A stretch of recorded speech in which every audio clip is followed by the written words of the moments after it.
Hello everyone and welcome back to Let's Play Hearts of Iron 4 Millennium Dawn with me, Alpha Pi Omega, and Ukraine. So, it's 6th of January 2022 and the war is over.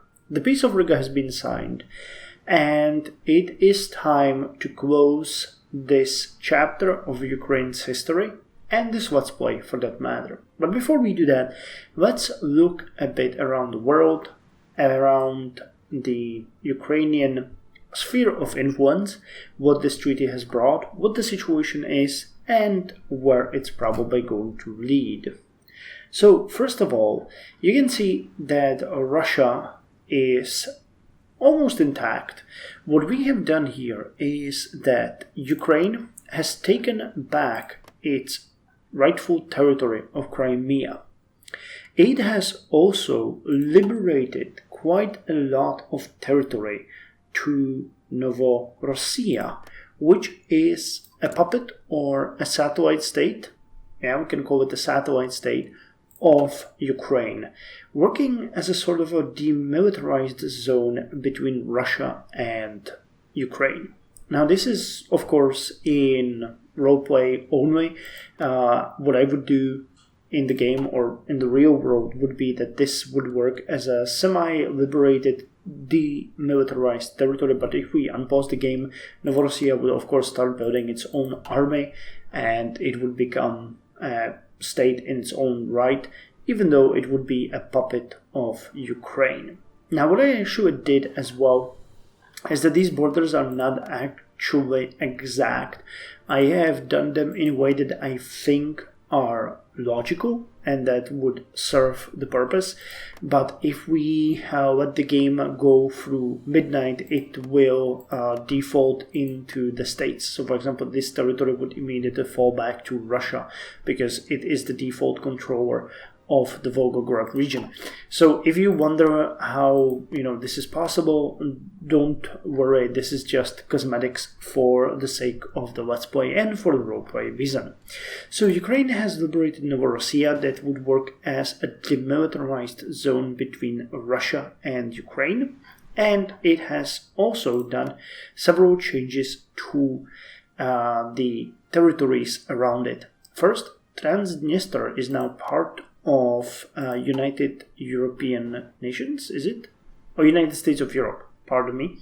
United States of Europe, as well as the territories that were originally Finland's. Part of these territories are new because the map doesn't exactly reflect it, but Viborg and the surrounding territories are back in Finnish hands, or for that matter, in the hands of United States of Europe. But again, it's just cosmetical changes.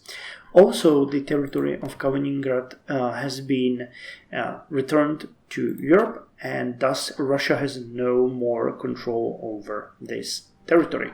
We have also liberated Latvia, making it a satellite state of Ukraine, but if I continued playing after a couple of months, the state would be released, showing that it is now its own state with its own politics, with the Western ideology. And it wouldn't be an episode of this game if I didn't get that bug.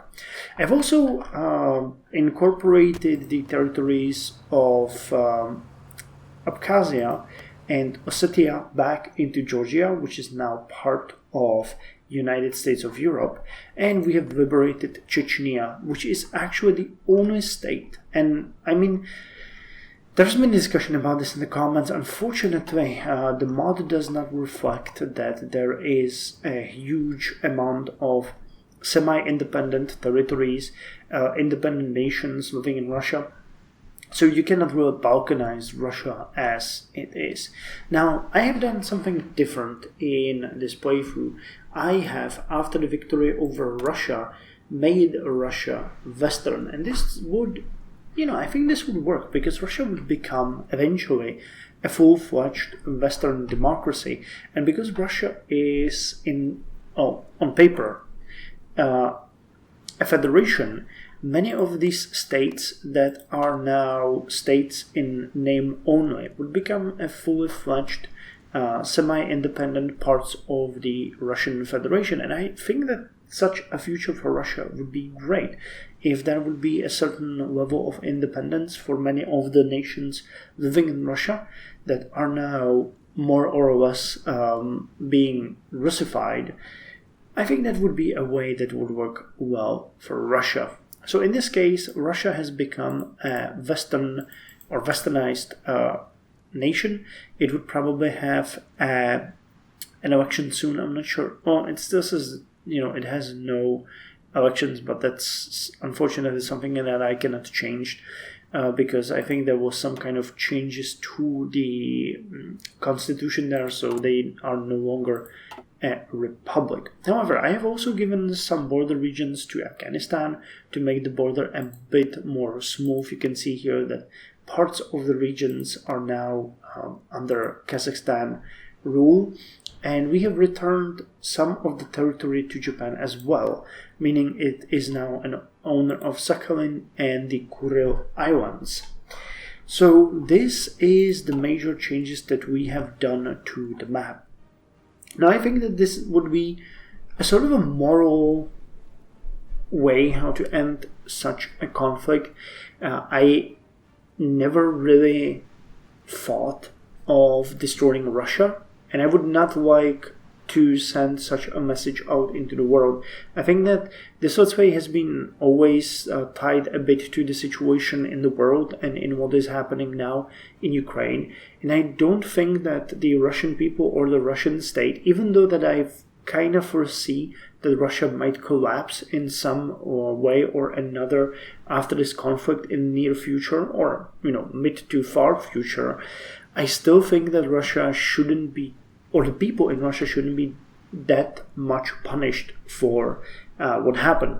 Now, in this case, Ukraine has been the aggressor, but again, in case a war between Russia and Ukraine ends, I think a map like this would actually make a lot of sense, having some sort of demilitarized zone between Russia and Ukraine, changing the various transgressions that Russia has done, or Soviet Union has done in the past, and letting the nation live out, because, ultimately, Russia is Russia, the territory is theirs, and many of you have asked for me to, take large swaths of it or puppet Russia, and I don't think that is realistic. Like, you cannot puppet a nation that has 180 million people using a nation that has 40 million people. That just doesn't make any sense.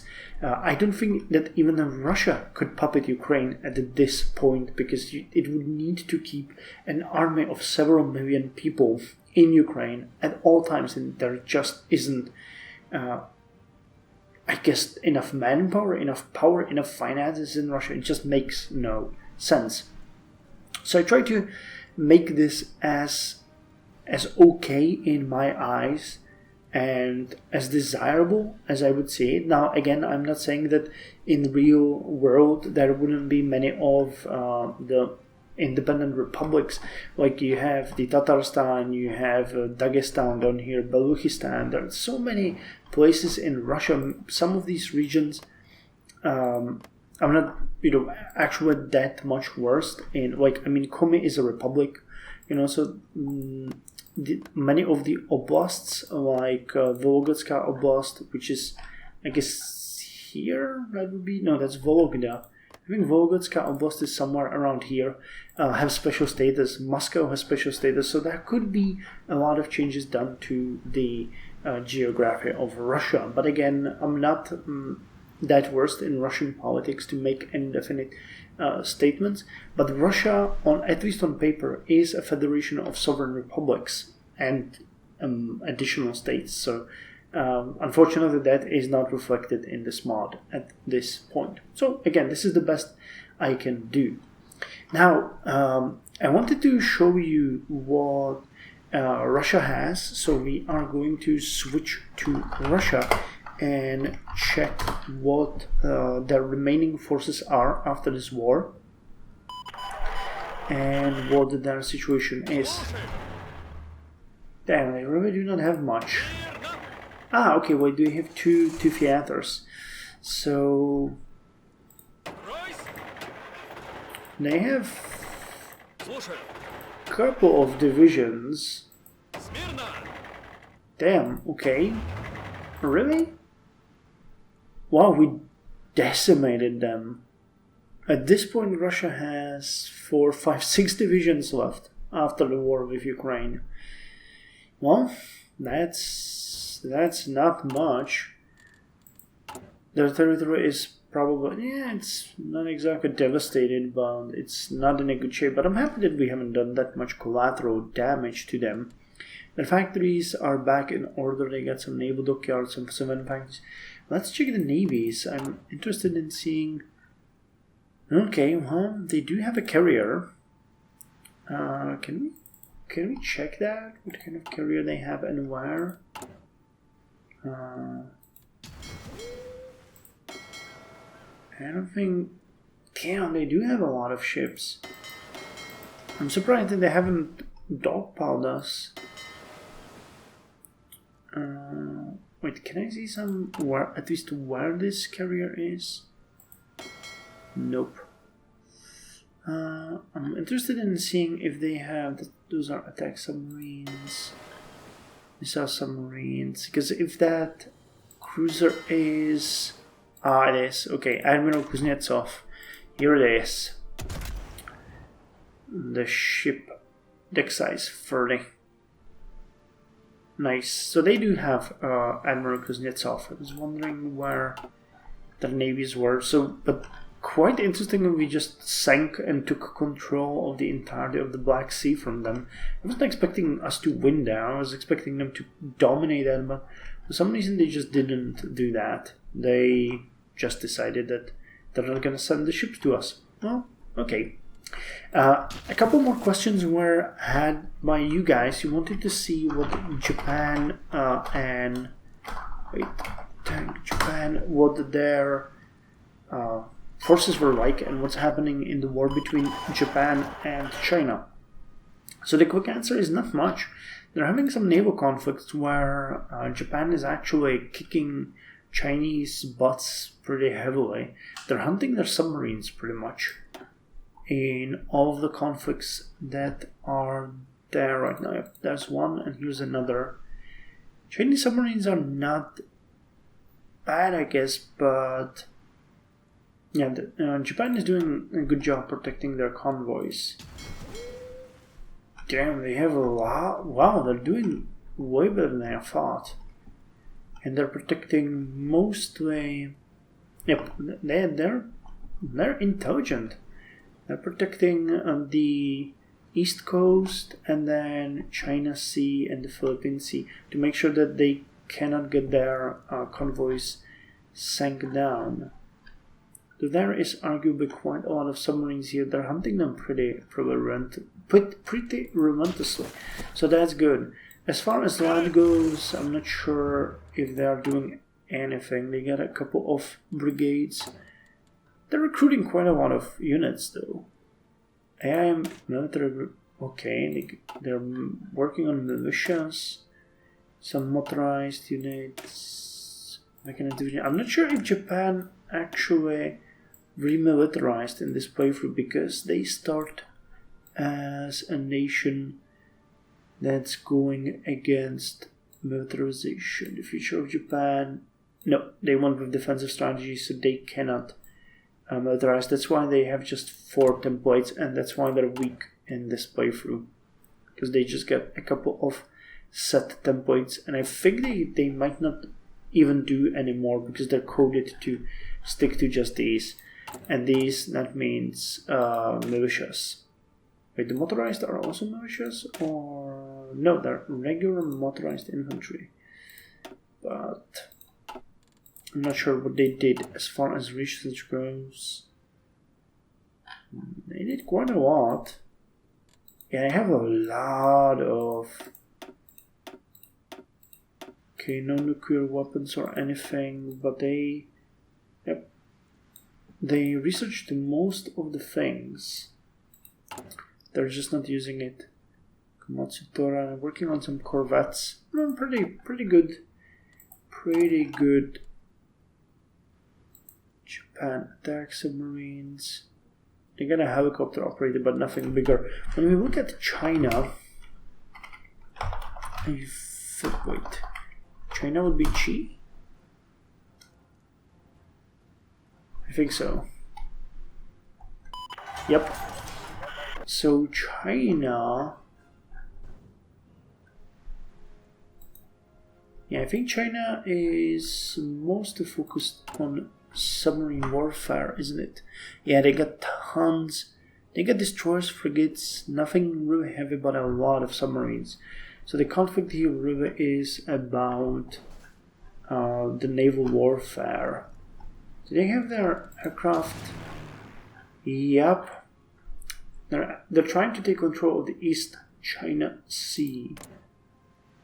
Damn, there is a heavy fighting here. And they're losing. It's interesting. Japan actually has quite a dominance in the area. Oh, as far...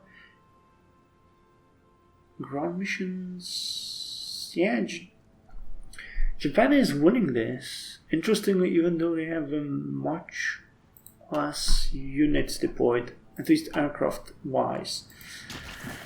Okay, well, so the war would continue between these for quite some time.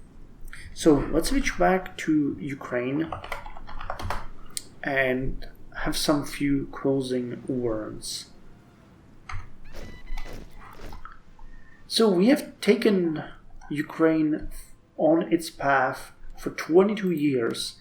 We have done quite a lot. From a state that was heavily corrupt, we made it into a slightly corrupt nation that's in an economic boom. We managed to leverage all of our nations. We managed to build a huge army.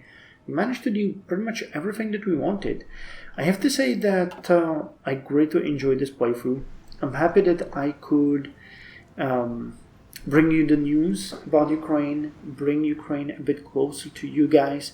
And now that the war has been going for over 3 months, I'm also happy to say that Ukraine is still out there, still fighting the good fight, and that the Ukrainian people refuse to yield, which is the best thing ever. I have to say that when I was starting this playthrough, I was kind of worried about what the future of the war would be, but we can now say that Ukraine is really putting up the fight that needs to be done. The support from Europe is not yielding. At least I do not think that it's yielding. The signing of the Lend-Lease program from the United States recently, that's I think 33 billion American dollars worth, is just another way how to help Ukraine.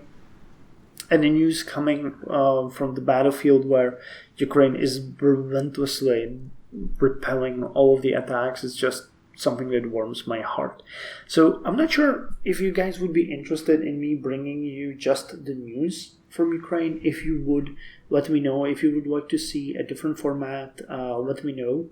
And as the final closing words here, I would just like to say that I know that I promised you guys that we are going to play Korea or Japan or Taiwan as a next playthrough, but I'm actually a bit tired of the mod, I'm not gonna lie, so I'll shelve this idea. We'll get back to the mod definitely, because there will be big updates coming to it later this year, after which I am going to revisit. But I have a set of playthroughs in mind which are gonna come next. It's gonna be a bit of a surprise. I'm hoping that I'm gonna get out the first episode tomorrow, because I haven't recorded anything yet. But I'm hoping to see you guys there. So I hope that you enjoy this playthrough. I hope that you are happy with what happened. I hope that you are happy with the outcome. And I'll see you in another Let's Play. So, thank you. And I had fun.